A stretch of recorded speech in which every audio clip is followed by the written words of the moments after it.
এই মুরব্বী দিনের পর দিন সেখানে কাটাইতে থাকলেন, রাতের পর রাত সেখানে কাটায় আর আল্লাহর কাছে কান্দে। হঠাৎ করে দেখে একদিন বিকাল বেলা ঝিরঝির বৃষ্টি হচ্ছে, আস্তে আস্তে ফোঁটায় ফোঁটায় বৃষ্টি হইতেছে। এই বৃষ্টির ভিতরে পুরাতন কবরের মাটিগুলো সইরা একটা পুরাতন মানুষের মাথার থুলি দেখা যায় বাটির মতো পড়ে আছে। সুবহানাল্লাহ। পুরাতন কবরের পুরাতন মাথার একটা ঠুলি, লাশের মাথার ঠুলি বাইয়া হয়েছে, মাটির উপরে ভেসে আসছে। প্লেটের মতো দেখা যায়, বাটির মতো দেখা যায়। এই বাটিটার মধ্যে বৃষ্টির পানি অল্প কইরা জমছে। সময় পার হচ্ছে, হঠাৎ তাকায় দেখে বৃদ্ধ বয়সী, কয়েকশো বছর হবে, কয়েকশো বছর আগের একটা বৃদ্ধ সাপ, ভয়ঙ্কর সাপ এই লোকটার দিকে আসতেছে, সামনের দিকে আসতেছে। মুরব্বী প্রাথমিক অবস্থায় ভয় পায়া গেলেন, পরে চিন্তা করলেন ভয় পায়া লাভ কি, এমনি তো অসুস্থ, শরীরে ব্যথা, আর সাপ আইসা যদি কামড় দিয়া মাইরালে অসুবিধা নাই, আর বাইচা গেলে তো আলহামদুলিল্লাহ, এখান থেকে বাড়ি আর যাব না। ওই বয়স্ক সাপটা সামনে আসতে আসতে এই মুরব্বীর সামনে আর আসে নাই। এই বয়স্ক সাপ ওই একটা মাথার চুলি প্লেটের মতো বাটির মতো পড়ে আছে, সেখান থেকে একটু পানি পান করলেন, বৃষ্টির পানি পান করলেন। সুবহানাল্লাহ। এই মুরব্বীর কাছে আর আসে নাই। সাপটা পুরাতন কবরের মাথার চুলিতে যে পানি জমেছিল বৃষ্টির, ওই পানি পান কইরা একটু পানি পান করছে, আর তার ভিতর থেকে একটু পরিমাণ মতো বিষ সেই পানিতে ছাড়ছে। সুবহানাল্লাহ। না, মুরব্বী গাছের নিচে বইসা বইসা দেখছে সাপ চইলা গেছে। মুরব্বী চিন্তা করছে, অনেকক্ষণ পরে ব্যথা যখন শরীরের বাইরে গেছে, সাপ আমাকে মারতে পারে নাই, তাহলে সাপ যে একটু বিষ ছাড়ছে আর যন্ত্রণায় ভাল লাগে না, ভালো লাগছে যে না, কষ্ট যন্ত্রণা সহ্য করতে পারতেছি না, আমি যাই। ওই যে বৃষ্টির পানির ভিতরে বয়স্ক সাপ একটু বিষ ছাড়ছে, এই বিষাক্ত পানিটা যদি আমি পান করে ফেলি তাহলে আমার মরণটা তাড়াতাড়ি হয়ে যেতে পারে। এই ভাইবা এই মুরব্বী ওই মাথার ঠুলি পরে আছে, ওই মাথার চুলের ভিতরে বিষাক্ত সাপের বিষ ছাড়ছে যে পানিটা, ওই বিষাক্ত পানিটা হাতের মধ্যে নিয়া তথা ওই মাথার চুলিটা প্লেটের মধ্যে হাতে নিয়া এইভাবে বৈশা পানিটা পান কইরা আবার গাছের নিচে যায় বৈশা গেছে। কিছুক্ষণ পর মুরব্বী অনুভব করতে পারছে, কিরে আমি তো মরি নাই, উল্টা মনে হচ্ছে আমার শরীরের সব রোগ আমার আল্লাহ ভালো করে দিয়েছে। আর জোরে কোন সুবহানাল্লাহ। এই মুরব্বী যখন অনুভব করতে পারলেন আমি সুস্থ, এবার মুরব্বী ডাক্তারের কাছে আর বাড়িতে না যায়, আগে গেছে লুকমান হাকিমের বাড়ি, আগে হুজুরের বাড়ি যায়, কয় হে মোল্লা, হে হুজুর, তুমি না আমারে ঘর থেকে বের করে দিয়েছিলা, লুকমান হাকিম আপনি আমাকে আপনার দরজা থেকে বিদায় করে দিয়েছিলেন, বলেছিলেন আপনার কাছে ঔষধ নাই। বিস্তারিত ঘটনা বললেন।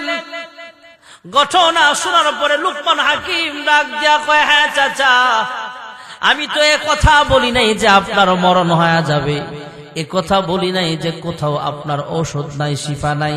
আমি এতটুকু বলেছি, আপনার মাথা থেকে পা পর্যন্ত আমি যখন পরীক্ষা করেছিলাম, আপনার যখন আল্ট্রাসাউন্ড করেছিলাম, আমার চোখের মেজাজ দিয়ে, আমার মেধা দিয়া, আমার মেধাটাই আল্লাহ কম্পিউটার চাইতে বেশি পাওয়ার বানায়া দিছে। আমি পরীক্ষা করে দেখলাম আপনার শরীরে যে রোগ আছে, বিমার আছে, অসুখ আছে, এই অসুখের শিফা হলো, ঔষধ হলো পরিমাণ মতো একটু বৃষ্টির পানি লাগবে। বৃষ্টির পানি না হয় আমি জোগাড় করলাম, ব্যবস্থা করলাম, কিন্তু এত হাজার বছর আগের একটা পুরাতন কবরের মাথার ঠুলি লাগবে, এত শত বছরের একটা পুরাতন উমুক নামের সাপ লাগবে, ওই সাপের বিষ পরিমাণ মতো সেই পানিতে মিশাইতে হবে। আমি ভাবলাম এত বছর আগের সাপ আমি কোথায় পাবো, এত বছর আগের পুরাতন কবরের মাথার ঠুলি আমি কোথায় পাবো। বৃষ্টির পানি না হয়ে জোগাড় করলাম, সাপও আনলাম, কিন্তু সাপ তো আমার কথা মতো তার বিষ পরিমাণ মতো সারবে না। আমি কিভাবে আপনার ঔষধ দিতে পারি? আমি ভেবে চিন্তে শেষ পর্যায়ে ফয়সালা সিদ্ধান্ত নিয়ে আপনাকে জানিয়েছিলাম, এই চাচা আমার কাছে কোনো ঔষধ আপাতত নাই, আমার কাছে আপনার রোগের কোনো ঔষধ নাই। এই কথা শুই না আপনি কবরস্থানে চলে গেলেন, সেখানে মহান রব্বে কারীম পুরাতন মাথার ঠুলির ব্যবস্থাও করেছেন, বৃষ্টি নাজিল করেছেন, বৃষ্টির পানির ব্যবস্থা হয়েছে, বয়স্ক সাপ আসছে, ওই বয়সের নির্দিষ্ট বয়সের সাপ আসছে। ওই সাপটাও মহান রব্বে কারীমের হুকুমে পরিমাণ মতো পানি পান কইরা অল্প একটু বিষ সে পানিতে ছাড়ছে। আপনার মনের ভিতরে আল্লাহ এলকা করছে পানিটা খা, যে কোনো কারণে আপনি পানি খাইছেন, মহান রব্বে কারীম আপনার শরীরে যত রোগ ছিল সব রোগ থেকে আল্লাহ আপনাকে সুস্থ বানায় দিছে। যেরকম সুবহানাল্লাহ। আজ থেকে 30 বছর আগে বা 20 বছর আগে অমুক গ্রামে একজন কৃষক ছিল, আমিও কৃষক, সেও কৃষক। এক মালিকের আন্ডারে বকরি চড়াইতাম, গরুর রাখালি করতাম, কৃষি কাজ করতাম। আপনাকে আমার চেনা চেনা মনে হয়। ওই লুকমানের চেহারার সাথে আপনার চেহারার মিল আছে দেখা যায়। লুকমান হাকিম পরিচয় দিলেন, হ্যাঁ আমি হলাম সেই লুকমান। যেরকম সুবহানাল্লাহ। হ্যাঁ আমি সেই কৃষক লুকমান। তুমি ঠিকই ধরছ, তোমার চেনা ঠিক আছে, তোমার কথা ঠিক আছে। হ্যাঁ লুকমান হাকিম, যদি এই কথাই সত্য হয় তাহলে আপনি উপরে কেন, আমি নিচে কেন? আপনিও কৃষক ছিলেন, আমিও কৃষক ছিলাম, আপনিও রাখাল ছিলেন, আমিও রাখাল ছিলাম। আজকে আপনি হাজার হাজার মানুষের সামনে বয়ান করেন, আপনি ওয়াইজ, আপনি বক্তা, আপনি একজন হাকিম। আপনার বয়ান শোনার জন্য বহু দূর থেকে মানুষ চলে আসছে, আর আমি এখনো আগের মতো রাখালি কাজই করতেছি। কি ব্যাপার? লুকমান হাকিম ডাক দিয়া কয়, হে কৃষক, হে রাখাল, যদিও 20 বছর আগে 30 বছর আগে আমি রাখাল ছিলাম, তবে আমার ভিতরে অনেক গুণান্বিত একটা মানুষ হয়ে গেছে। আমি অনেক শিক্ষা দীক্ষা গ্রহণ করেছি, আমি আল্লাহর কাছে কবুলিয়ত অর্জন করতে পারছি।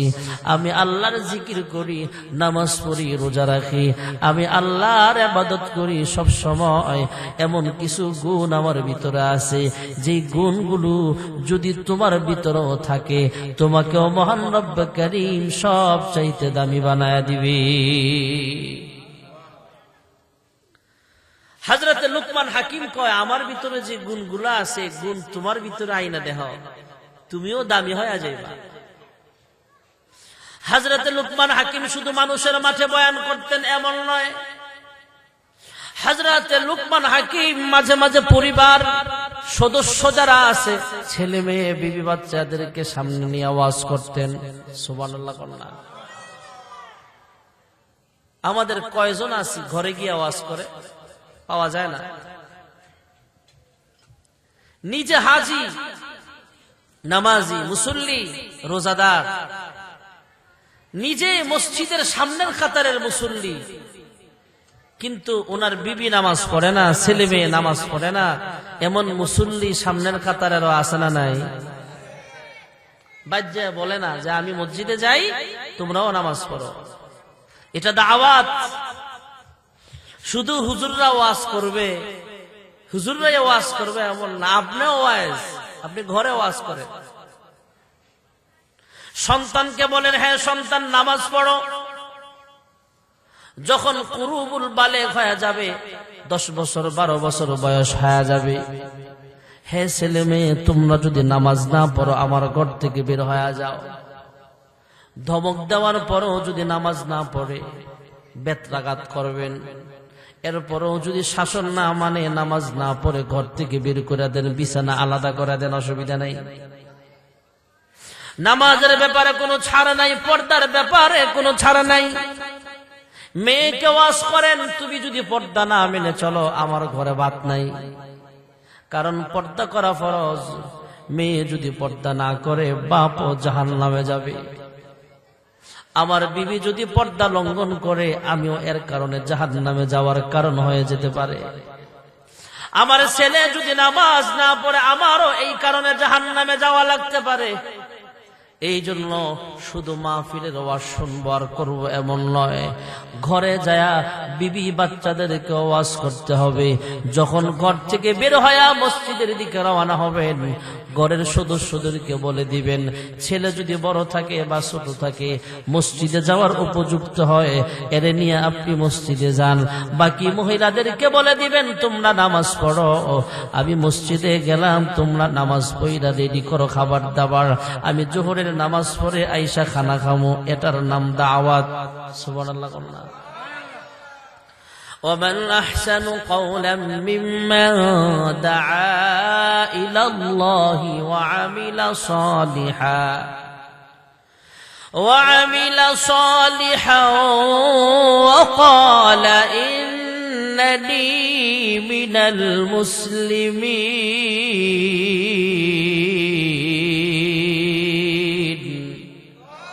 আর মুহাব্বতে জোরে আল্লাহু আকবার। মুসলিম আমি সংগ্রামী আমি চির রণবীর। মুসলিম আমি সংগ্রামী আমি চির রণবীর। আল্লাহকে ছাড়া কাউকে মানি না। নারায়ে তাকবীর, নারায়ে তাকবীর, নারায়ে তাকবীর। সন্তানকে নসিহত করবেন। আমরা তো শুধু মনে করি পিতা মাতা সন্তান থেকে পাওনা, সন্তান কিছু পাওনা নাই।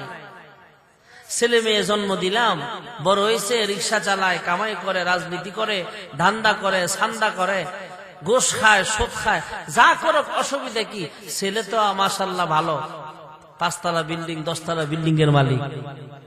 কিন্তু ছেলে কিভাবে কামাই করে সেটাও বাবা দেখে না। এমন বাবাও জমিনে আছে না নাই? সন্তানকে মাঝে মাঝে নসিহত করবেন। এখনো অনেক মুরব্বীরা আছে 80 বছর 90 বছর বয়স, ফুলাফান বাড়িতে আসলে ঈদের ছুটিতে এদের মাথায় হাত বুলায় ফু দেয়, দোয়া করে, শুধু আড্ডা মারে মিয়া। মাগরিবের সময় আজান হয়েছে, এশারের সময় আজান হয়েছে, আসরের সময় আজান হয়েছে। দোকানদার যদি কয় দাদা মসজিদে যান, বেটা বেয়াদব তোর দোকানে আর আসতাম না। কেন? তোর বাপের বিয়ে আমি খাইছি, তুই আমারে নামাজ যাইতে কস? ধমক কারে কয়? নামাজে যায় না, চাইস ছিল বয়ে আড্ডা মারে, হ্যাঁ বয়ে চিল্লা লাগায়। আর একটার পর একটা চা তো আছেই, আবার মাঝে মাঝে মোমবাতিও টানে। কথা কয় আছে না নাই? মোমবাতি টানতে টানতে বুড়াতে এমনি বেহা হয়ে রয়েছে, গালমাল বেহা এমনি, এমন বেহা করে একটা বিড়ির টান মারে। টানতে টানতে লাস্টে একটা জোরে টান মারে। নাতিয়ে ডাক দেয়, দাদা জীবনে দাদির গালে মনে এমনি সুমা দেও নাই। ফাঁকনা ঘরের ফাঁকনা, তুই এটার মজা কি বুঝবি? আরে এটার নাম সুখ টান। এমন টানিয়া আছে না নাই? এমন জোরে টানে বিড়ি গলার রগ যায় যে ছিড়ি, এমন জোরে টানে বিড়ি গলার রগ যায় যে ছিড়ি। বুড়ার মুখে বিড়ির গন্ধ, বুড়ির ভাবনা নাই। বুড়া বিড়ি খায়, টিভি চায়, জুয়াও খেলায়, বুড়া বিড়ি খায়। বয়স তার 70-80, মরার চিন্তা নাই। বয়স তার 70-80, মরার চিন্তা নাই।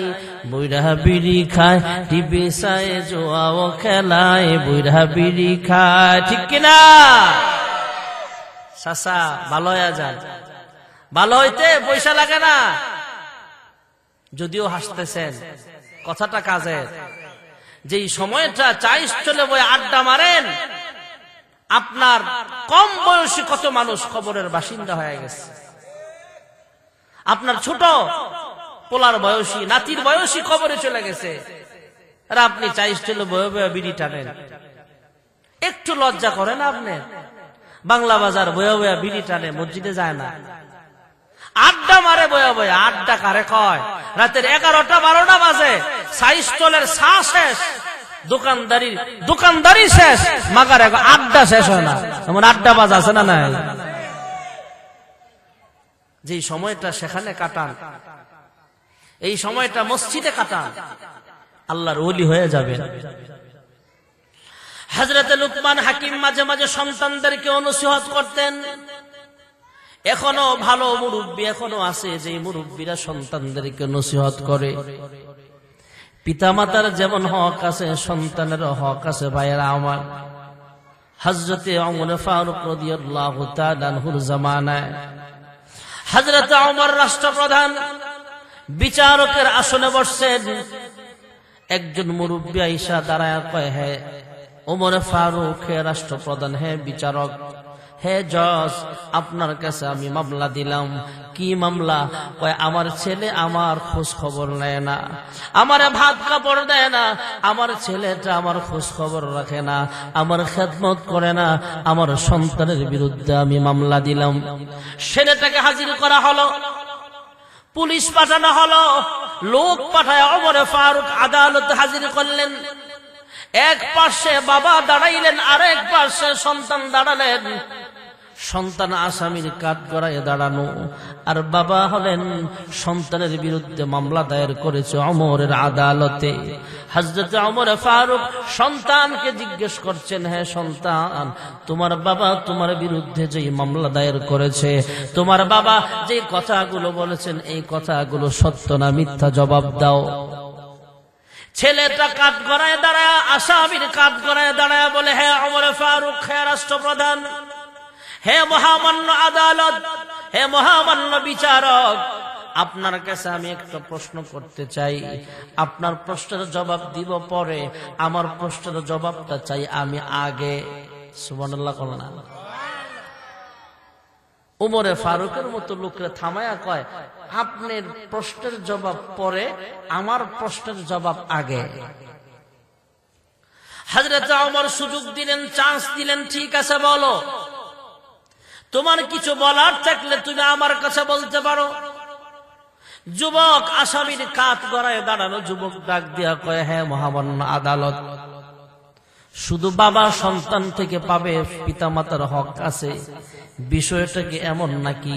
নাকি সন্তানেরও কিছু পাওনা দেনা আছে, সন্তানেরও হক আছে? হযরত ওমর ফারুক বললেন, হ্যাঁ সন্তানের কিছু হক আছে। কয় কি হক সেটা আগে বলেন। কয় সন্তানের হক হলো যখন কোন পুরুষ বিবাহ করবে তখন একটা ভালো মেয়ে তালাশ করে, ভদ্র মেয়ে তালাশ করে বিবাহ করা। পুরুষ যখন বিবাহ করবে একজন ধার্মিক মেয়ে দেখা বিবাহ করবে। সুবহানাল্লাহ বলেন। জাতের মেয়ে কালো ভালো, নদীর পানি ঘোলা ভালো। সুন্দরী মেয়ে বিয়ে করে আনছে, এই সুন্দরী মায়া জামাইয়ের ওরাইন্দা ঠিক মতো খাওয়ায় না, শ্বশুর শাশুড়ির খেদমত তো দূরের কথা। এমন আছে না? নাই সুন্দর দেখেই যে আমার ছেলে বিয়ে করাবো, হুজুর একটা পাত্রী দেখেন, কেমন পাত্র? উঁচা লম্বা সুন্দর হ্যান্ডসাম, নায়িকার মতো চেহারা। কিন্তু এ কথা বলে না যে হুজুর শিক্ষিতা ধার্মিক, যেমনই হোক ধার্মিক এটা আগে। নবী বলেন দিন আগে দেখবা, এরপরে সুন্দর, এরপরে দেখবা। আমরা সুন্দরটা আগে দেখি। দাদায় গেছে পাত্রী দেখতে, পাত্রী দেখতে গিয়া কি গো তুমি কি সূরা বলতে পারো? কোন রকম একটা সূরা কইছে। পাত্রীরে জিগায়, কত ফজরের নামাজ কয় রাকাত? দাদিয়ে দূর থেকে দেখাই দিছে দুই, এমন দুই দেখাইতেছে, কিন্তু নাতিয়ে কয় 8 রাকাত। ফজরের নামাজের ফরজ কয় রাকাত? আর আসতে কয় 2 রাকাত। 8 রাকাত কইলে বিয়া থাকবো না ভাঙবো? আয় হায়, বিয়া গেছে ভাঙ্গা। দাদি এরপরে নাতিন কিরে নাতনি এটা কাম করলে, আমি তোরে দেখাই দিলাম 2 রাকাত কইতে। বুড়ি তোমার আহল আছে, 8 রাকাত কই এই বিয়ে আটকাইতে নি না, 2 রাকাত কইলে তো আরো আগেই বিয়া ভেঙে যেত। এমন ফাত্রীও সমাজে আছে না? নাই। ফাত্রীকে দোষ দিন না, ফাত্রকেও দোষ আছে। নানায় গেছে নাতিনের লেগে ফাত্র চাইতে, ফাত্রের বহায়া সূরা কালাম জাফারে ফারছে জিগায়, এ বেটা বিয়ে করবা ঠিক আছে, নামাজ কালাম জানো? কহ। গোসলের ফরজ কয় রাকাত বলো দেখি? গোসলের ফরজ 3 রাকাত। রাইট আনসার, উত্তর সঠিক। কয় একটু জিগায় দেখি কি কি জিগায় বলো দেখি। 3টা যে বললা, গোসলের ফরজ 3টা, গোসলের ফরজ কি কি বলো? সাবান, লুঙ্গি, তোয়াল্লা। এমন পাত্রও আছে। এই জন্য পাত্র পাত্রী যখন দেখবেন তখন দিনদারিত্ব দেখা হবে আগে। হযরত ওমর বলেন, বিবাহ করার সময় আগে দেখতে হবে পাত্রীটা কেমন, বিবাহ করার সময় দেখতে হবে পাত্রটা কেমন, দিনদার কিনা, ভদ্র কিনা, এরপরে দেখবো হ্যান্ডসাম কিনা, সুন্দর কিনা। প্রথম দেখতে হবে দিনদারিত্ব তার আছে কিনা। যত কোটিপতি হোক, সে তার ভিতরে যদি দিনদারিত্ব না থাকে, এই মেয়েটা সেই সংসারে কষ্ট পাবে। বহু ঘটনা আছে। আমি তো রাজধানীতে জমা পড়াই, আমার রায়ের বাগে এমন আছে কোটি কোটি টাকার মালিক, কয়েকটা বাড়ির মালিক, গাড়ির মালিক, গ্রাম থেকে একটা মেয়ে আনছে। এরপরও মায়েরা এই কোটিপতির বিল্ডিং এ থাকতে চায় না, জামার ভাত খাইতো না। এমন আছে না নাই? এই জন্য দিন দেখা আগে। হযরত ওমর বলেন, বিবাহ করার সময় পাত্রীটা ধার্মিক কিনা সেটা দেখতে হবে। কারণ গাছ ভালো হইলে না ফল ভালো আসতো।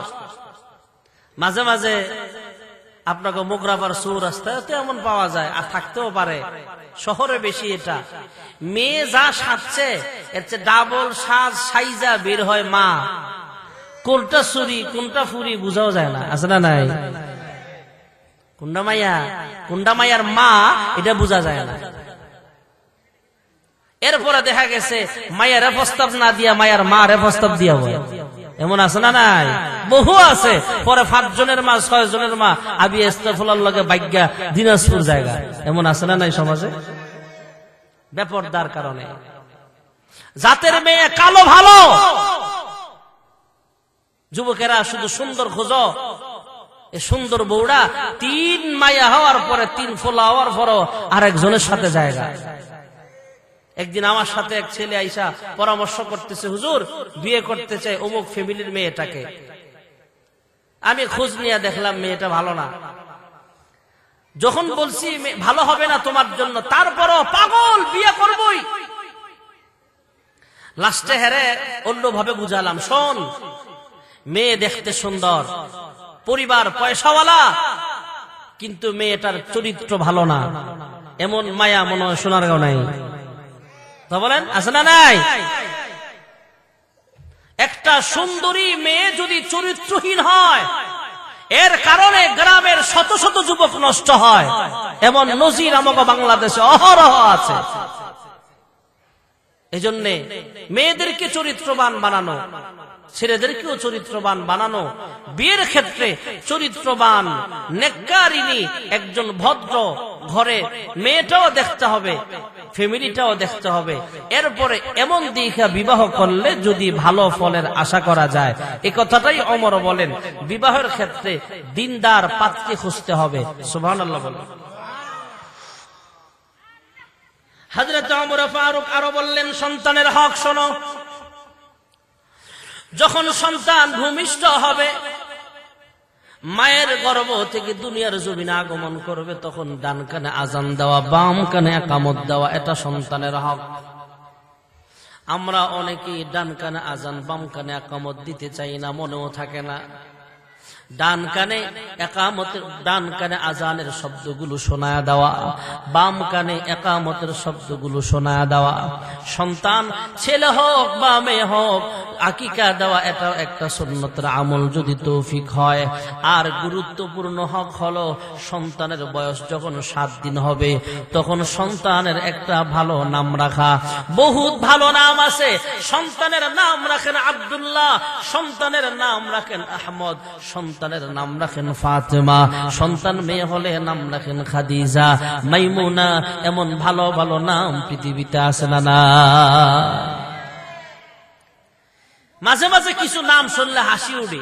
সেন্টু আগে নাম রাখছে, মানুষ বুঝে নাই, সানদের দিক খেয়াল করে রাখছে। আমার ফোলার নাম সানমিয়া।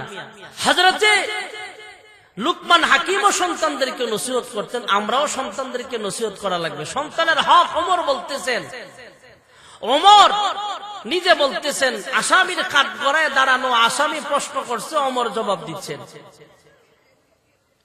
সন্তান যখন বড় হবে নাম রাখা, আগের মানুষ বুঝতো না, অনেক সময় নাম রাখতো সুরুজ মিয়া, সান মিয়া, তারা মিয়া, আসিল না?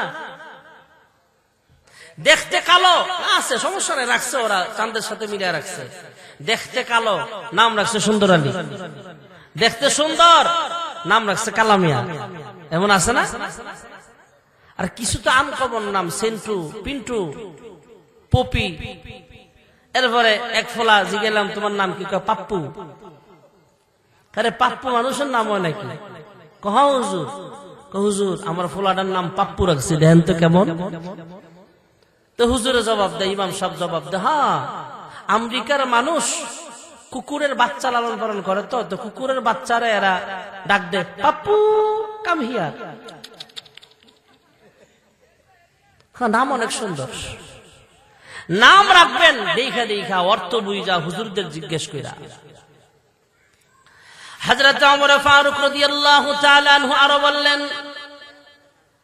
আসামির কাঠ গড়ায় দাঁড়ানো যুবক যখন প্রশ্ন করলেন সন্তানের হক কি বলেন, তখন সন্তানের হকের ব্যাপারে বললেন, সন্তান যখন আরো বড় হবে সন্তানকে ভালো ভালো কথা শিক্ষা দেওয়া, আল্লাহর নাম শিক্ষা দাও, কালেমা শিক্ষা দাও, কোরআন কিতাব শিক্ষা দাও। এই সন্তান যখন আরো বড় হবে, লেখাপড়ার উপযুক্ত হবে, তখন সন্তানকে দ্বীন ইলম শিক্ষা দেওয়া।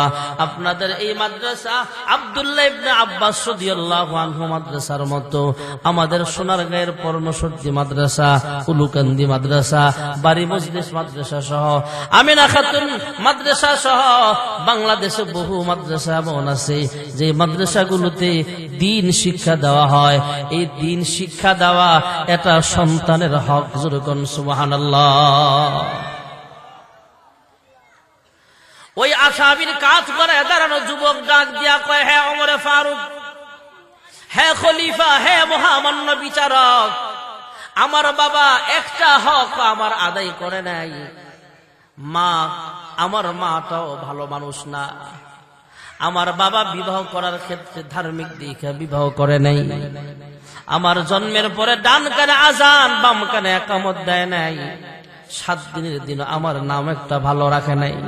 আমি যখন বড় হলাম আমাকে কোরআন কিতাব শিক্ষা দেয় নাই, দ্বীন শিক্ষা দেয় নাই। হযরত ওমর ফারুক সন্তানকে বেকসুর খালাস দিয়া বাবাকে কয়, আপনি আপনার সন্তানের হক আদায় করেন নাই, এই জন্য বড় হইয়া আপনার সন্তান আপনার হক আদায় করে না। এমন আছে না? না,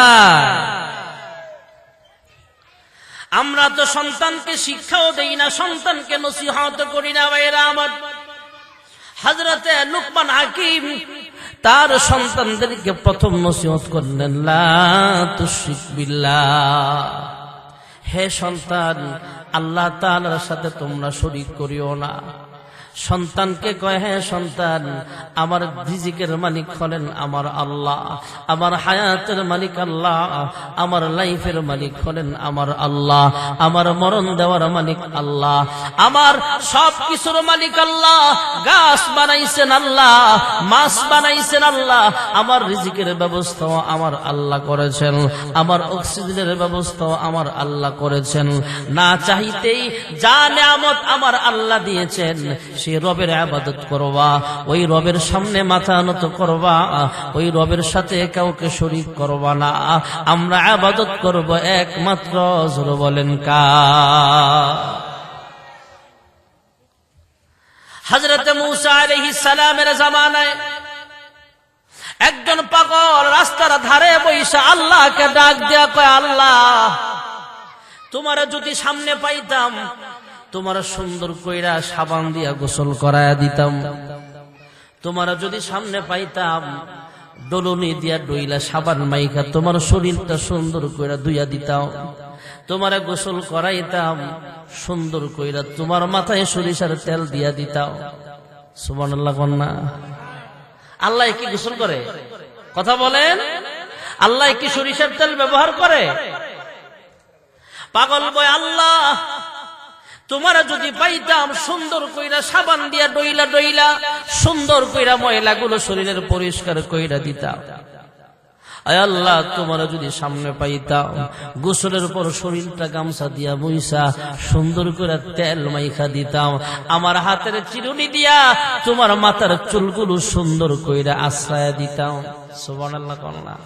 आशिकू का क्या मजा है, माशूकों से पूछियो, शाख गुल में क्या मजा है, बुलबुली से पूछियो। हजरत मूसा अलैहिस सलाम नरम नाকি গরম? গরম মানুষ। পাগল রে ধমক দিছে, এক পর্যায়ে ধমক দিয়া কয়, পাগল তুমি কি মনে করতেছ আমার আল্লাহ কি গোসলের মুখাফেক কি নাকি? একদম থাবড়ায়া সাফা ফাটায়ালাম। অনেক সময় আমরা এইভাবে ধমক দিই রাগ উঠলে। মুসা আলাইহিস সালাম তার ভাষায় যা বলার গালাগালি করে নাই, ধমক যেভাবে দেওয়ার দিছে। এই বেটা পাগল, আমার আল্লাহ খায় না ঘুমায় না, আমার আল্লাহ তো হরেন লা তাখুযুহু সিনাতু ওয়ালা নাওম। আমার আল্লাহ ঘুমায় না, তন্দ্রাও যায় না। মুসা নবী ডাক দিয়া কয়, হে পাগল, আমার আল্লাহর গোসলের প্রয়োজন নাই, মাথা আশ্রাইতে হবে না, তেল দেওয়া লাগবে না, উল্টা পাল্টা কথা বলো কেন? সামনে থেকে সরে যাও। পাগল চলে গেল। মুসা পয়গম্বরকে মহান আল্লাহ তাআলা ওহী নাযিল করলেন, হে মুসা পয়গম্বর, আমি আল্লাহ তোমাকে নবী বানাইলাম, তোমাকে জমিনে পাঠাইলাম পথ ভুলা মানুষগুলোকে পথের সন্ধান দেওয়ার জন্য। আমি আল্লাহ তোমাকে নবী হিসাবে জমিনে পাঠাইলাম অন্ধকারের মানুষগুলোকে আলোর সন্ধান দেওয়ার জন্য। তোমাকে আমি আল্লাহ নবী বানাইলাম দুনিয়ামুখী মানুষগুলোকে পরকালমুখী করার জন্য, আল্লাহ ভোলা মানুষগুলোকে আল্লাহর পথে মানুষকে ডাকার জন্য। আমি আল্লাহর পথে যারা আছে এই মানুষগুলোকে অন্ধকারে নেওয়ার জন্য নয়। আরে এই লোকটা আমি আল্লাহকে গোসল করায়া দিবে, আমি আল্লাহকে খাওয়ায়া দিবে, ভাত খাওয়ায়া দিবে, আমি আল্লাহকে তেল দিয়ে দিবে, মাথার চুল আশ্রয় দিবে, এই কথাগুলো বলছে। আমি আল্লাহর কাছে অনেক ভালো লাগছে। এই লোকটাও আমি আল্লাহকে ভালোবাসে, আমি আল্লাহ এই লোকটাকে পাগলকে ভালোবাসি। যুরকুন সুবহানাল্লাহ। আল্লাহর সাথে শরীক করা যাবে না। আল্লাহ সব কিছুর মালিক। আসমানের মালিক কে? জমিনের মালিক, আমাদের মালিক। জোরে বলেন কে? তাবারাকাল্লাযী বিয়াদিহিল মুলক ওয়া হুয়া আলা কুল্লি শাইইন কাদির।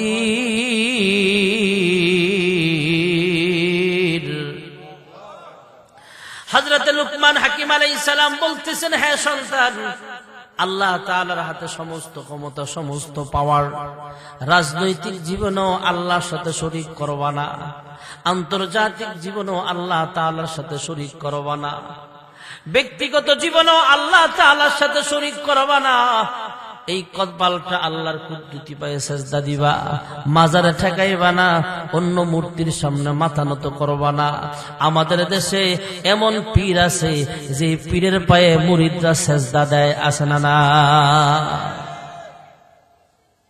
পীর মারা গেছে, পীরের পায়ে সেজদা দিতে পারে না, কবরে গিয়ে সেজদা দেয়, এমন আছে না? নাই। আবার যাওয়ার সময় গানও গায়, দয়াল বাবা কেবলা কাবায় আনার কারিগর, আনা বসায়া দেবর কবরের ভিতর, এমন আছে না? নাই।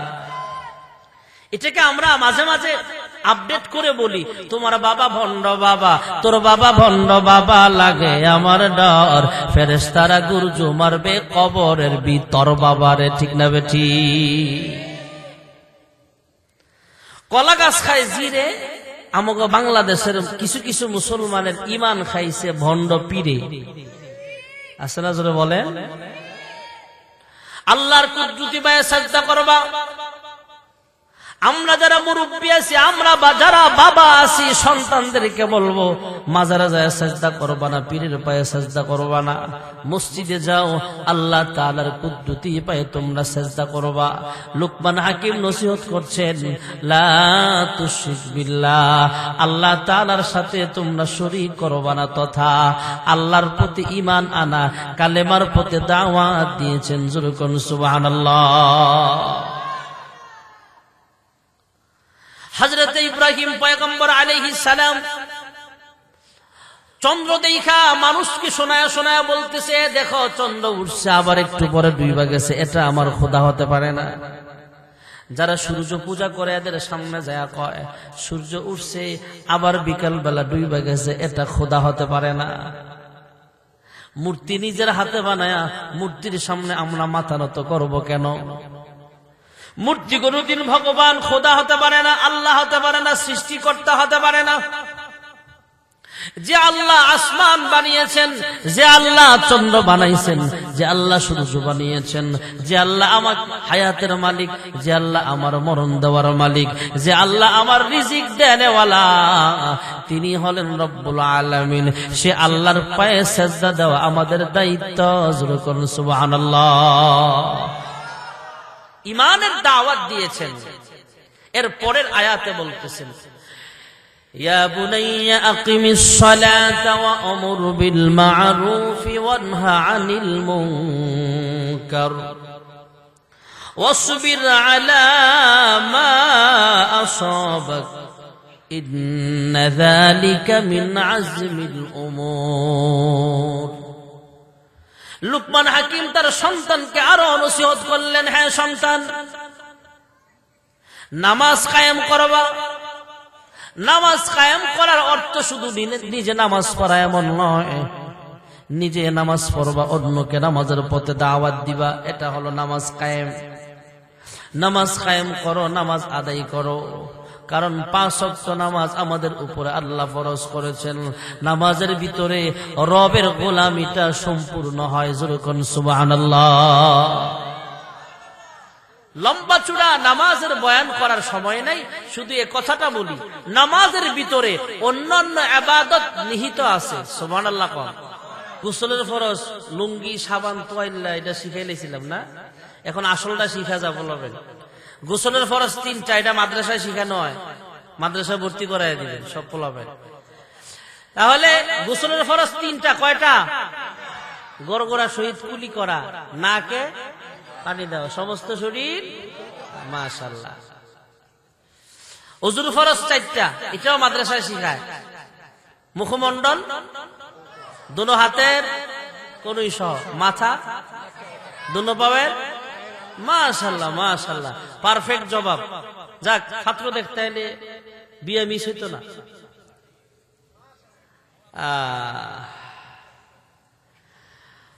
নামাজের ভিতরে অন্যান্য আমলও পাওয়া যায়। ইসলামের স্তম্ভ 5টার মধ্যে প্রথম হলো কালেমা, ঈমান। প্রথম কি? ঈমান। এরপরে নামাজ। নামাজের ভিতরে বাকি 4টাও পাওয়া যায়। নামাজের ভিতরে আমরা সেজদা দিই কারে? জোরে বলে, আল্লাহকে দেখি না, না দেখাও বিশ্বাস করে সেজদা দিচ্ছি, এখানে ঈমান পাওয়া যায়। এরপরে নামাজ আমরা যখন আদায় করতেছি, আল্লাহু আকবার বলে নামাজ শুরু করলাম, সালাম ফিরানো পর্যন্ত কোনো খাবার খাওয়া যাবে না। আল্লাহু আকবার বলে 4 রাকাত যোহরের নামাজের ফরজ শুরু করলাম। 2 রাকাত নামাজ পড়া যদি মনে করি পানি পিপাসা লাগছে, 1 গ্লাস পানি খাই, নামাজ হইব তো? জোরে বলে, নামাজ হবে? 3 রাকাত নামাজ শেষ হওয়ার পরে মনে করছে ক্ষুধা লাগছে, পকেটে হাত দিয়া দেখে সোনা বুট আছে, বের করে খাওয়া শুরু করছে। নামাজ থাকবো? রোজা রাখা, সেহরি খাওয়ার পর থেকে নিয়ে ইফতার করা পর্যন্ত না খায়া থাকার নাম যেমন রোজা।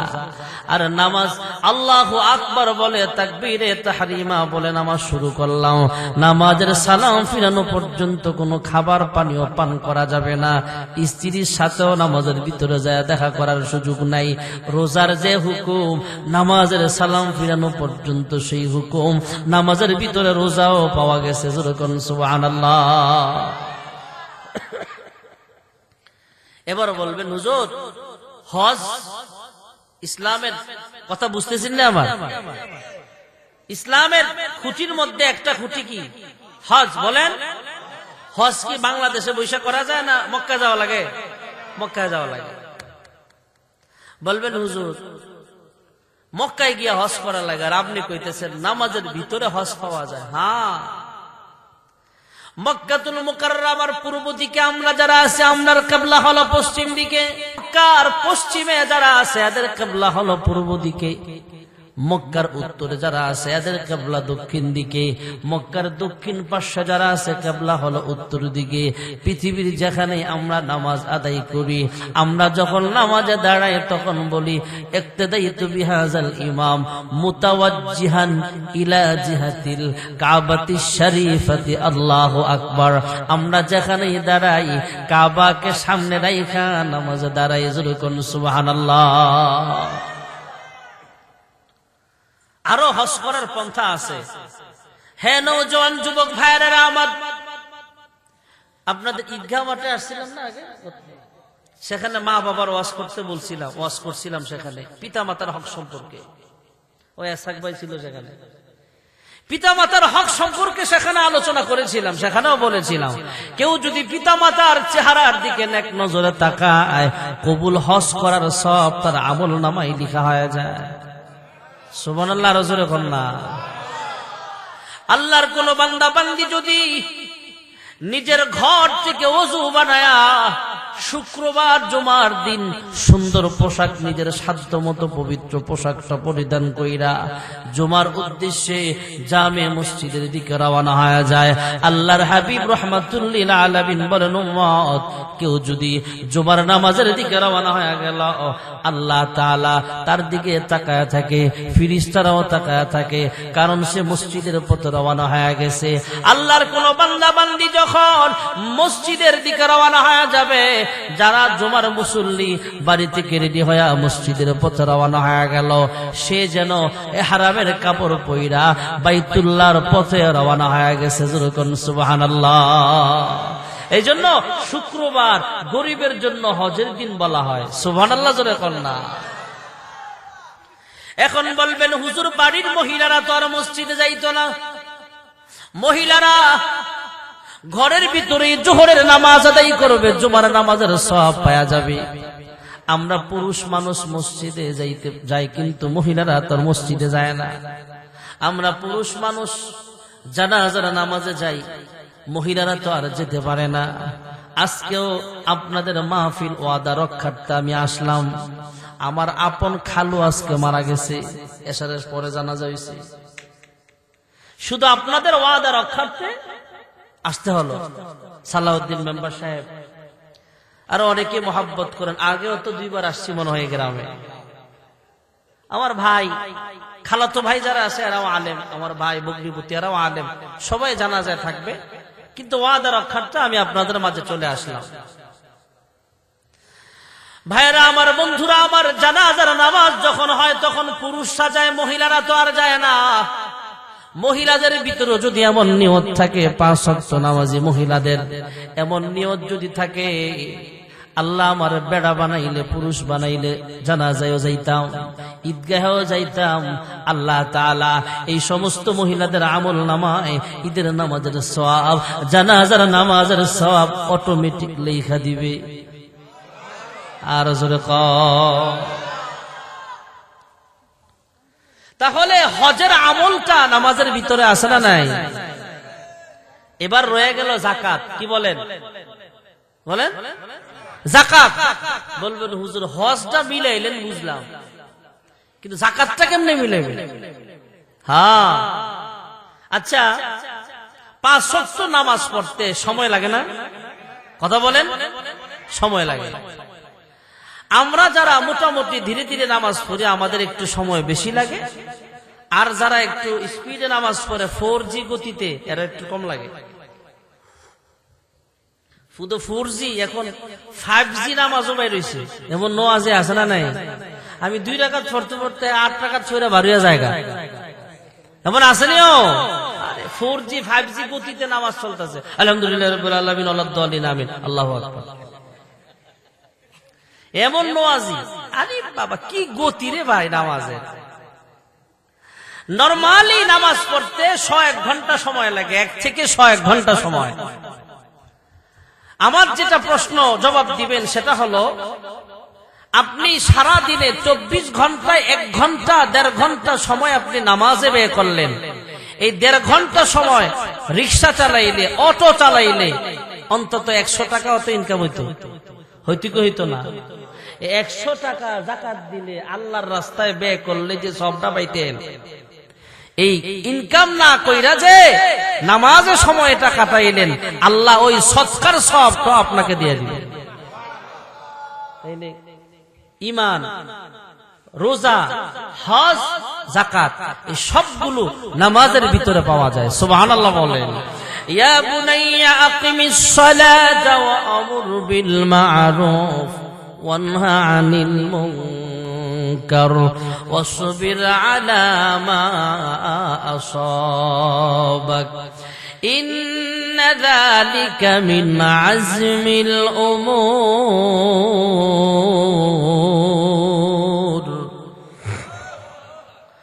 হযরত লুকমান হাকিম সন্তানকে নসিহত করছেন, মানুষকে নসিহত করতেন। মানুষ কোনো বিপদে পড়লে লুকমান হাকিমের শরণাপন্ন হতেন। ওই এলাকার একজন মুরব্বী মানুষ অসুস্থ অবস্থায় হসপিটালে অনেকদিন ভর্তি ছিলেন, রোগ ভালো হয় না। মুরব্বী মানুষ দীর্ঘদিন চিকিৎসাধীন অবস্থায় হাসপাতালে ছিলেন, রোগী ভালো হয় নাই। এক পর্যায়ে ডাক্তাররা ব্যর্থ হয়ে ডাক দেয়া কয়, চাচা আপনি বাড়ি চলে যান। ছেলেদের কানে কানে কয়া দেয়, আপনার আব্বা বেশি দিন বাঁচবে না, সর্বোচ্চ 2 মাস। এরপরে আপনার আব্বা দুনিয়া থেকে বিদায় হয়ে যাবে। যা পছন্দ করে খাইতে চায় খাওয়ায়া দেন। মুরব্বী শুইনা ফেলছে, দূর থেকেই ইশারায় বুঝা ফেলছে, এদের কথাবার্তায় মুরব্বী বুঝে ফেলেছে এই মুরব্বী আর বেশি দিন দুনিয়ায় লাস্টিং করবে না, হায়াত বেশি দিন নাই। হাসপাতাল থেকে রিলিজ দিয়া দিছে, নাম কাইটা বাইর করে দিছে। এই মুরব্বী বাড়ি যায়। বাড়ি যাওয়ার আগে সন্তানদেরকে কয়, আমার বাড়ি নিয়ে লাভ কি? আমি যেহেতু দুনিয়া থেকে বিদায় হয়ে যাব, আমার আর বাড়ি নিয়ে তোমাদের কি লাভ? মুরব্বী উল্টা পথে রওনা হয়েছে, মাথা ঠিক নাই। প্রতিমধ্যে আর কয়েকজন লোক বাজারের মোড়ের সঙ্গে দেখা হয়ে যায়। এই চাচা মন খারাপ কইরা কই যান?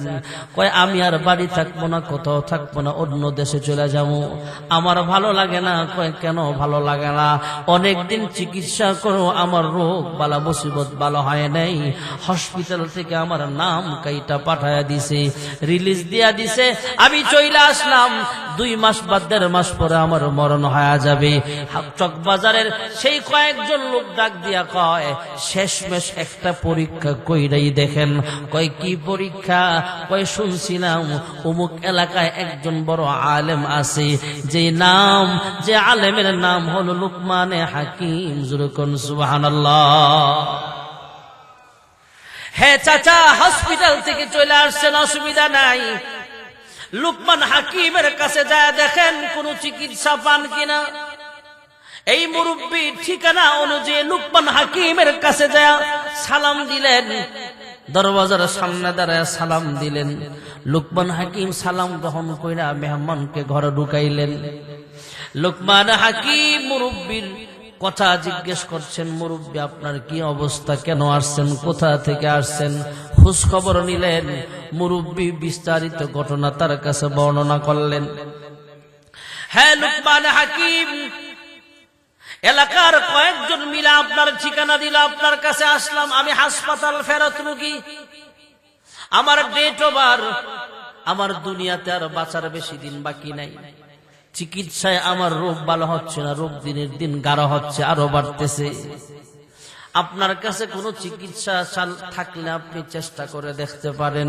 লুকমান হাকিম এই মুরব্বীর মাথা থেকে পা পর্যন্ত একটু নজর ঘুরাইলেন, একটু আলট্রাসাউন্ড করলেন, একটু এক্সরে করলেন।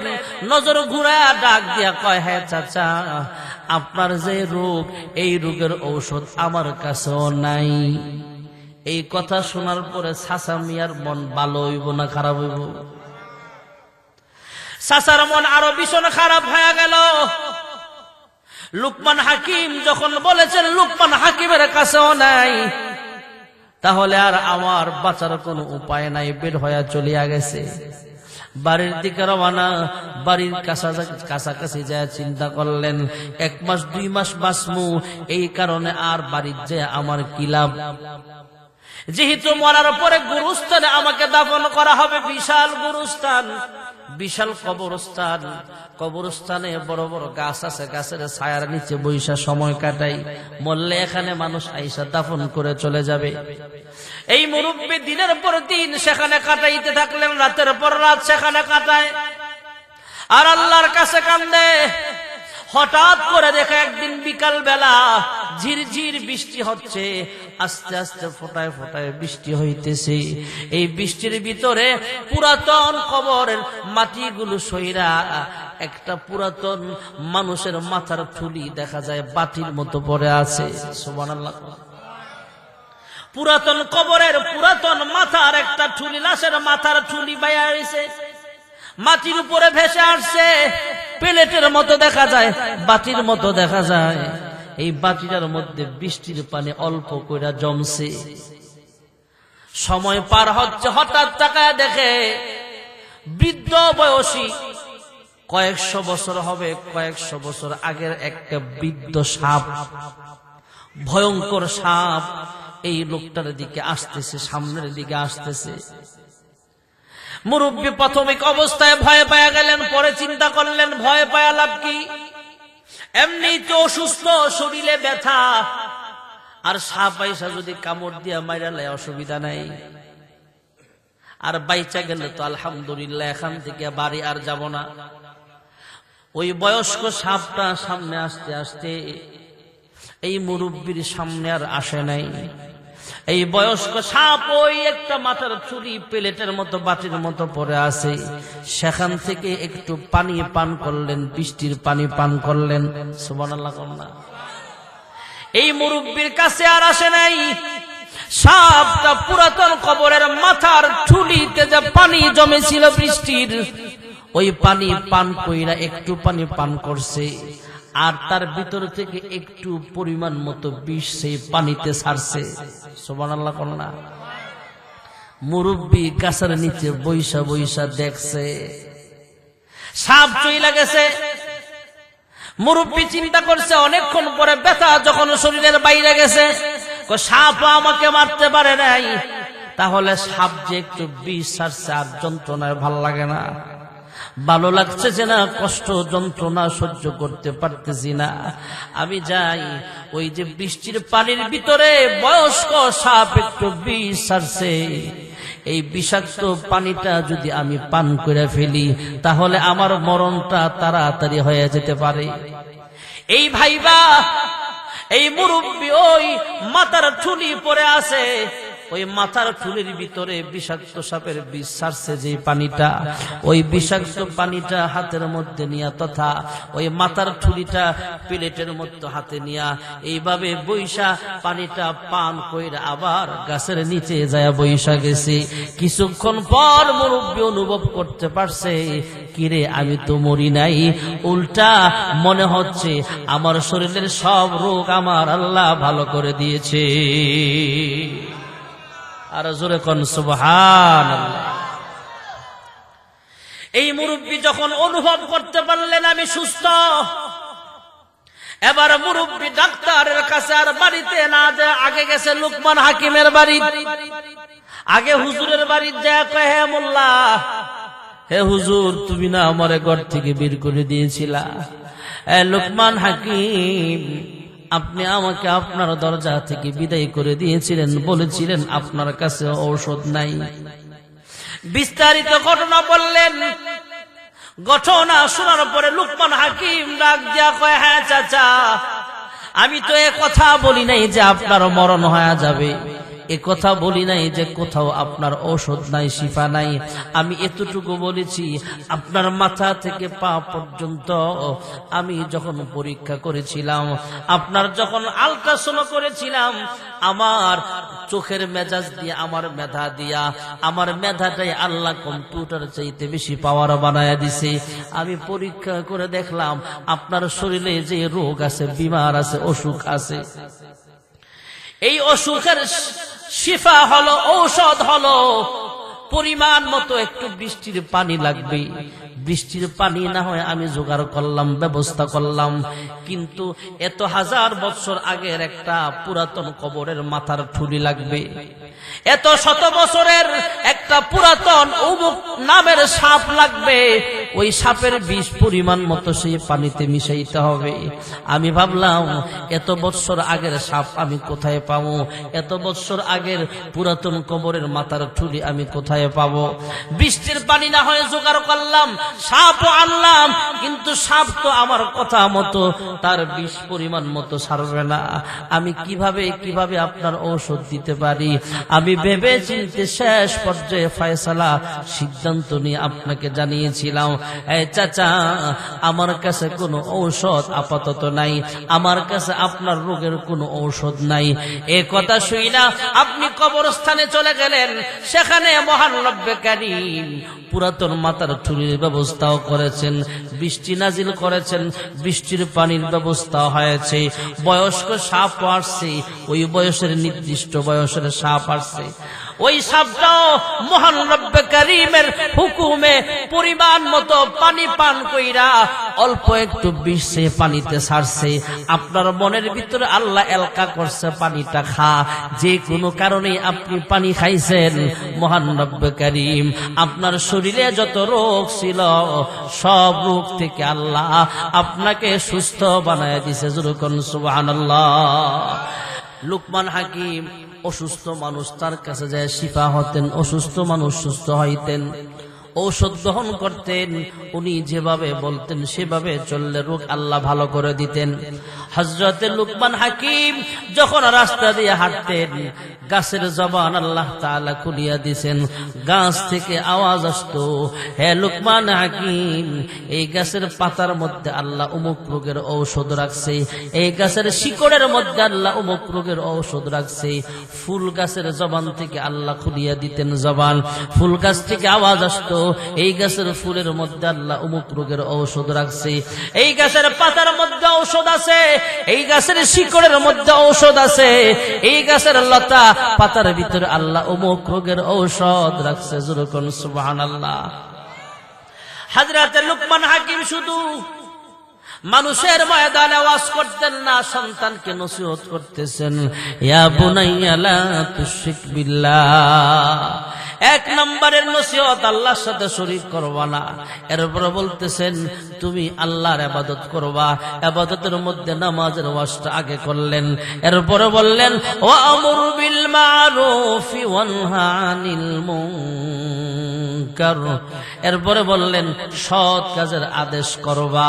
সুবহানাল্লাহ। কন্যা একজন মানুষকে আপনি ওয়াজ করলেন, হে যুবক ভাই তুমি দাড়িগুলো রাইখা দাও, এটা সৎ পথে দাওয়াত। একজন মানুষকে দাওয়াত দিলেন, হে ভাই আসেন নামাজে যাই, দাওয়াত। মহিলাকে বললেন, ঘরের বিবিকে দাওয়াত দিলেন, তুমি পর্দা করো, নামাজ পড়ো, এটা দাওয়াত। সৎ কাজের আদেশ, সৎ কাজের আদেশ, অসৎ কাজের নিষেধ করতে গেলে কিছু বিপদের সম্মুখীন হওয়া লাগে মাঝে মাঝে। মসজিদে ইমাম সাহেব যখন নামাজের ওয়াজ করে মুসল্লিদের কাছে খুব মজা লাগে, রোজার ওয়াজ করলে তাও মজা লাগে, হুজুরে জিকিরের ওয়াজ করলে জাকিরিনরা কান্দে, হুজুরে আধ্যাত্মিক ওয়াজ করলে, ইসলাহি বয়ান করলে অনেক মজা লাগে।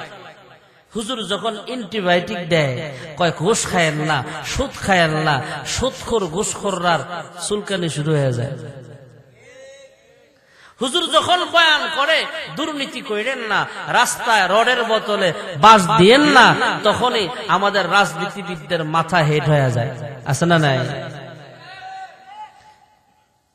আমার ওয়াজ যারা শোনেন আপনারা ভালো করে জানেন, কিছু কথা যেগুলো বলি এগুলো আমরা ওই বিগত 16 বছরও বলছি। এমন না যে 2024-এর 5 আগস্টের আগে পালায়া আসিলাম, এখন পালানো থেকে সামনে আইসা আপনাদের এমন কথা বলতেছে। আগেও বলছি, এখনো বলি, আমাদের মসজিদের ভিতরে জুতা চোর ধরা খাইলে গণপিটুনি দেয়। দেশে অনেক চোর আছে, কিছু তো পালাইছে, কিছু এখনো দেশে আছে যারা জুতা চুরি করে না, রড চুরি করে না, এসি রুমের ভিতরে বৈশা বৈশা কলমের গুতায় জনগণের রক্ত আর ঘামের পয়সা চুরি করে। এক জায়গায় গেছি, হুজুর আমগো চেয়ারম্যানে 10টা লেপটিন খাইয়া লেছে। লেপটিন ছিলেন, বাথরুম খাইয়া লেছে। আমি কাইতে কি কর, বাথরুম লেপটিন আবার খায় কেমন? হুজুর বুঝেন নাই? কি বুঝতাম কন? হুজুর আপনার খুইলা কইতেছি। আমি খুইলা এই কন, বুঝাইয়া কন। হুজুর 10টা লেট্রিন গরিবদের দেওয়ার লেগা স্যানিটারি লেট্রিনের বাজেটাই ছিল, এই টাকাটা চেয়ারম্যানে মাইরা দিছে। এমন আছে না নাই? দুর্নীতির আখড়ায় বসে জাহির করে জ্ঞান, দুর্নীতির আখড়ায় বসে জাহির করে জ্ঞান, কলম দিয়ে কামায় টাকা আবার ধরে সাধুর ভান। ওরা শিক্ষিত শয়তান, ওরা শিক্ষিত শয়তান। ঠিক কিনা ভাইরা আমার, বন্ধুরা আমার, হক কথা বলতে গেলে সৎ কাজের আদেশ দিলে কিছু মানে, কিন্তু অসৎ কাজের নিষেধ করতে গেলে ইমামের চাকরিও চলে যেতে পারে। সুদখোর সভাপতি ইমাম সাহেবের চাকরি না করে দেয়। সুদখোর ঘুষখোর বেনামাজি মুসল্লিদের ভিতরে যারা আছে এরা ইমাম সাহেবের বিরুদ্ধে চক্রান্ত করে। এমন মসজিদ কমিটির ভিতরে 2-4 জন আছে না না? আমরা বলে আমরা উলামায়ে কেরাম এক মসজিদের চাকরি ছাইরা অন্য মসজিদে যাইতে পারো, কিন্তু তুমি যে মসজিদের সেক্রেটারি, অন্য মসজিদে গেলে তোমার সেক্রেটারি হিসাবে নিবে না। ঠিক না বেটি? তুমি যে মসজিদের সভাপতি, এই মসজিদের সভাপতি ঠিক আছো, অন্য মসজিদে আমি ইমামতি পাবো, কিন্তু তুমি সভাপতির দায়িত্বটা অন্য মসজিদে পাইবা না। অতএব চাকরির পরোয়া আমরা করি না, আমরা হামলা মামলাকে ভয় করি না, জেন জুলুম পরোয়া করি না, ফাঁসির মঞ্চকে ভয় পাই না। আল্লামা সাইদি রহমাতুল্লাহ আলাইহি ফাঁসির মঞ্চকে ভয় পায় নাই, আল্লামা জুনায়েদ বাবুনগরী রহমাতুল্লাহ আলাইহি ফাঁসির মঞ্চকে ভয় পায় নাই, সাহাবায়ে কেরাম মৃত্যুকে পরোয়া করে নাই। আমরা উলামায়ে কেরাম কিয়ামত পর্যন্ত ফাঁসির মঞ্চে দাঁড়ায় হক কথা বলতে চাই। ঠিক না বেটি?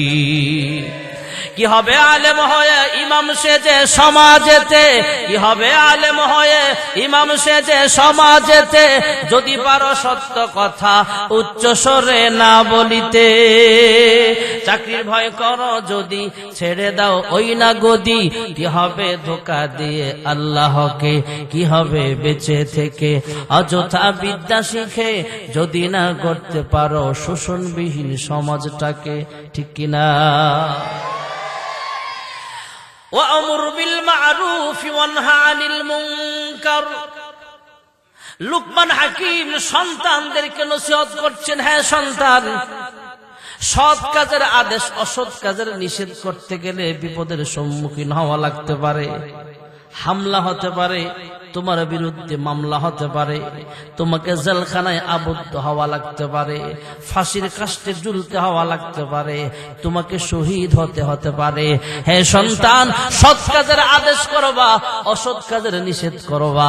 সৎ কাজের আদেশ অসৎ কাজের নিষেধ করতে যায় যদি ফাঁসির মঞ্চেও তোমাকে হাজির করানো হয়, তুমি অবিচল থাকবা, অটল থাকবা, সবর করবা। ওয়াসবির আলা মা আসাবাক ইন্না যালিকা মিন আজমিল উমুর। হে সন্তান, তোমার সৎ কাজের আদেশ অসৎ কাজের নিষেধ করতে যায় যদি কোনো বিপদ চলে আসে, মুসিবত চলে আসে, ধৈর্য ধারণ করবা, নামাজ পড়বা। এই বিপদ থেকে বাঁচানে ওয়ালা আজর বলেন কি? তাহলে লুকমান হাকিমের প্রথম নসিহত হলো লা তুশরিক বিল্লাহ, ইমানের দাওয়াত দিয়েছেন, এখানে আল্লাহ তাআলার সাথে শরীক করবা না। আমার মালিক আল্লাহ, আসমানের মালিক আল্লাহ, সন্তানের মালিক আল্লাহ, পিতার মালিক আল্লাহ, সন্তান দেওয়ার মালিকও আল্লাহ, আমার বিবির মালিকও আল্লাহ, চেয়ারম্যানের মালিকও আল্লাহ, মেম্বার সাহেবের মালিকও আমার আল্লাহ, মাদ্রাসার হুজুরের মালিকও আল্লাহ, ছাত্রের মালিকও আল্লাহ, ইমাম সাহেবের মালিকও আল্লাহ। আল্লাহর পায়ে সাজদা করবা, আল্লাহ তাআলার সাথে কাউকে শরীক করবা না। দ্বিতীয় নসিহত হলো ইয়া বুনাইয়া লা তুশরিক বিল্লাহ ইন্নাশ শিরকা লাযুলমুন আযীম। এক নম্বরের নসিহত হলো হে সন্তান, আল্লাহ তাআলার সাথে শরীক করবা না।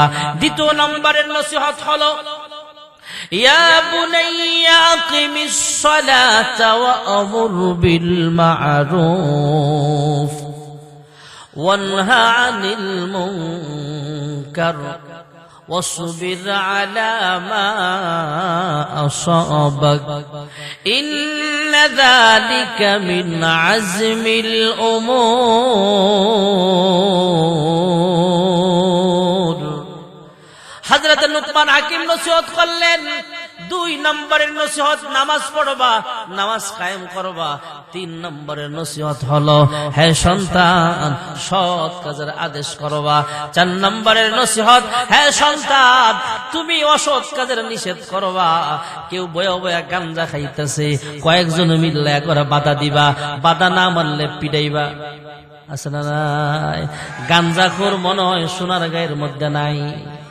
আমাকে মুস্তাক ফয়েজে সুন্দর করে কয় গাঞ্জা খায় আঞ্জা দিয়া,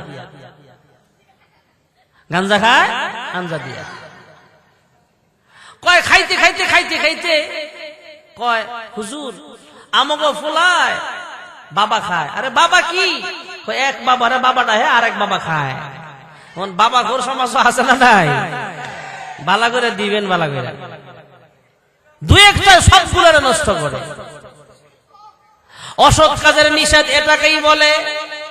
মুসল্লি নামাজ পড়ে শুধু আইটা যায় আর পাশে বয়া ফোলা ফেলে গাঞ্জা খায়, মুসল্লিরা কিছু কয় না। এই মুসল্লি হাসরের দিন আল্লাহর কাছে ধরা খাবে। 4-5 জনে মিললে এদেরকে অ্যাটাক করেন, বাধা দেন, বুঝান, না বুঝলে এদেরকে প্রয়োজনে প্রহার করেন, প্রশাসনের হাতে তুলে দেন। তারপরও সমাজকে মাদক মুক্ত করা চাই। ঠিক না বেঠিক জোরে বলে? ভাইয়েরা আমার, বন্ধুরা আমার, অসৎ কাজের নিষেধ করবা, এটা একটা নসিহত। লুকমান হাকিম সন্তানকে আবার নসিহত করতেছে, গাঞ্জাখোররে মারতে গেলে গাঞ্জাখোররা মিল কিন্তু আপনারা বিপদে ফালায়া দিতে পারে। ইয়াবাখোররে মারতে গেলে, বাধা দিতে গেলে এরা মিলা কিন্তু আপনার বিরুদ্ধে চলে যেতে পারে। ঘুষের বিরুদ্ধে ওয়াজ করছেন, ইমামের চাকরি চলে যেতে পারে। এই বিপদ যখন চলে আসবে, এই বিপদের সময় ধৈর্য ধারণ করবা, সবর করবা, বিপদ থেকে বাঁচাবেন। জোরে বলেন কি? তাহলে লুকমান হাকিমের 5টা নসিহত আমরা শুনলাম। আমরা আমাদের সন্তানকে নসিহত করব। সন্তানকে নসিহত করতে গেলে, এই সন্তানকে ভালো বানাতে হলে, প্রথমে বলেছিলাম হযরত ওমর ফারুক বলেন সন্তানের ভালো একটা নাম রাখা, সন্তান বড় হলে দ্বীনে ইলম শিক্ষা দেওয়া। দ্বীনে ইলম শিক্ষা দেওয়ার জন্য এমন মাদ্রাসার দরকার আছে না নাই? এই কথা বলেন না, বয়ান আরো চলবে। বোন, হযরতে লুকমান হাকিম জায়গা বিরক্ত হয়ে যায়, ঘুমান, অসুবিধা নাই। রাত্র 12টা বাজে, 12টা পর্যন্ত বাংলা বাজার আড্ডাই তো মারে। বলা চিনি না আপনাকে আমি, আমার বাড়ি কুমিল্লা, সোনার আমি ভালো করেছি। হযরতে লুকমান হাকিম সন্তানকে নসিহত করছেন। এখন সন্তানকে ভালো বানাতে হলে মাদ্রাসার দরকার আছে না নাই? দোয়া হয়ে যাবে, রব্বানা যালামনা আনফুসানা ওয়া ইল্লাম তাগফির লানা ওয়া তারহামনা লানাকুনান্না মিনাল খাসিরিন। ইয়া রাব্বাল আলামিন, ইয়া আকরামাল আকরামিন। ওগো মালিক, গভীর রজনীতে আমি গুনাহগার, তোমার কতগুলা আশিকিন শাকিরিন বান্দা বান্দি নিয়ে তোমার শাহী দরবারে 2টা হাত বাড়ায়া দিলাম। আয় আল্লাহ, মাহফিলের শুরু থেকে এ পর্যন্ত যা কিছু আলোচনা করা হয়েছে, ভুল ভ্রান্তি মার্জনা করে আর হাদিয়া লক্ষ কোটি গুণা বাড়াইয়া বিশ্বনবী রওজা ছাড় সোনার মদিনায় সবুজ রঙের গম্বুজের নিচে পৌঁছা দাও।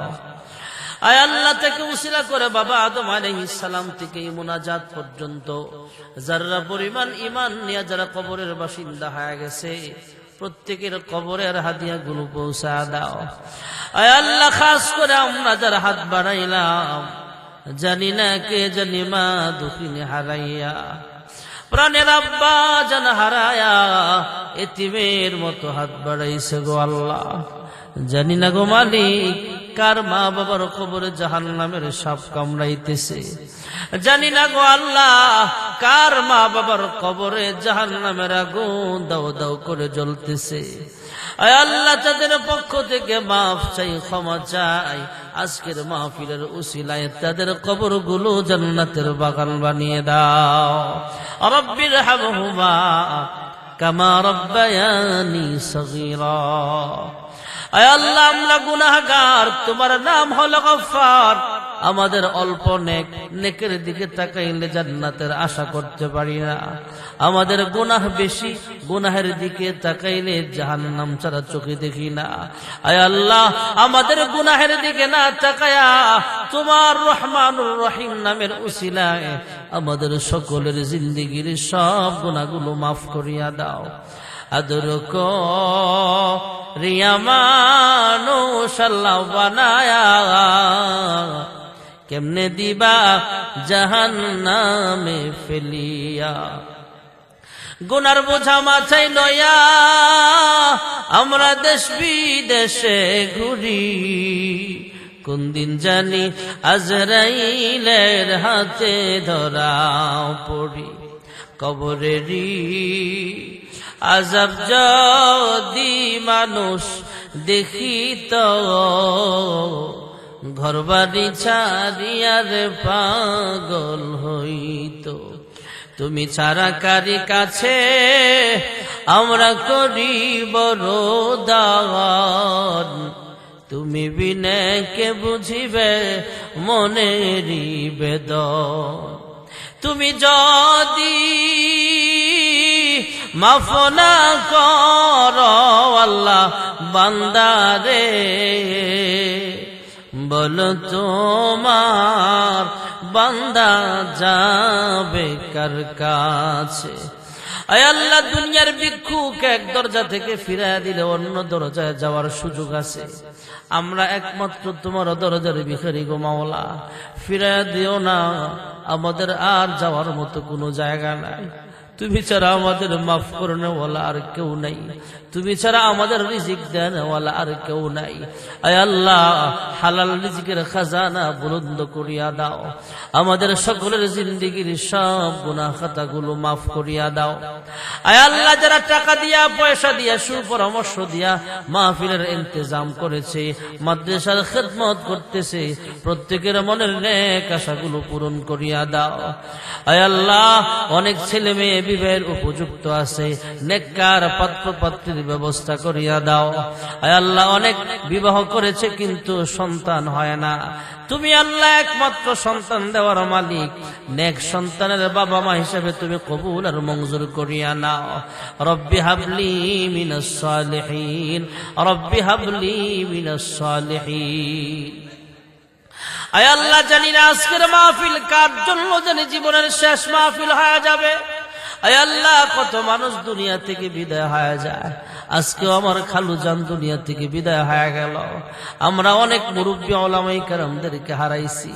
আমার শায়েখ আমার উস্তাদ মুফতি হাতেম সাহেব দুনিয়া থেকে বিদায় হয়ে গেছে। এই সোনারগাঁয়ে অনেক উলামায়ে কেরাম দুনিয়া থেকে বিদায় হয়ে গেছে। আয় আল্লাহ মুরব্বী উলামায়ে কেরাম সহ আমাদের আত্মীয় স্বজন যারা কবরে আছে এদের কবরগুলো জান্নাতের উঁচু মাকাম দান করিয়া দাও। আয় আল্লাহ জানি না কোন দিন জানি আমাদেরও কবরের ডাক চলে আসে, কোন দিন জানি মালাকুল মউত আজরাইল আমার সামনে হাজির হয়ে যায়।